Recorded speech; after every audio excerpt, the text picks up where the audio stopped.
নমস্কার বন্ধুরা, প্রত্যেকটি ছাত্রছাত্রী এবং সরকারি চাকরির পরীক্ষার জন্য অতি গুরুত্বপূর্ণ একটি জিকে ক্লাস। তো আজকের বিষয় ভারতের বিভিন্ন রাজা সুলতান ব্যক্তির আমলে গুরুত্বপূর্ণ ঐতিহাসিক ঘটনা। এবং আজকের প্রথম প্রশ্ন, বাংলার প্রথম স্বাধীন নবাব কে ছিলেন? মুর্শিদ কুলি খাঁ। বিশাল ইম্পর্টেন্ট, বাংলার প্রথম স্বাধীন নবাব। আচ্ছা, বাংলার শেষ স্বাধীন নবাব কে ছিলেন? মীর কাসিম। 3 নম্বর, মুর্শিদাবাদে হাজারদুয়ারি কে নির্মাণ করেন? নবাব হুমায়ুন শাহ।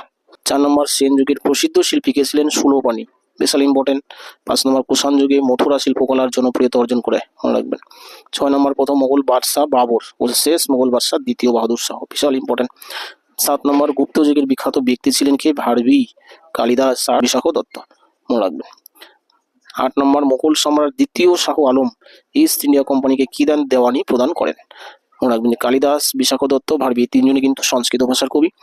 কালিদাসের অভিজ্ঞান শকুন্তলম, বিশাখা দত্তের মুদ্রা রাক্ষস, ভারবি কিরাতার্জুনীয়, এইসব গ্রন্থ কিন্তু বিশাল ইম্পর্টেন্ট। তো ক্লাসটি দেখার জন্য ধন্যবাদ। যদি ক্লাসটি ভালো লাগে লাইক কমেন্ট শেয়ার করবেন, আর নতুন যারা এসেছেন আমার চ্যানেলটি সাবস্ক্রাইব করবেন। রাখছি তাহলে, থ্যাংক ইউ।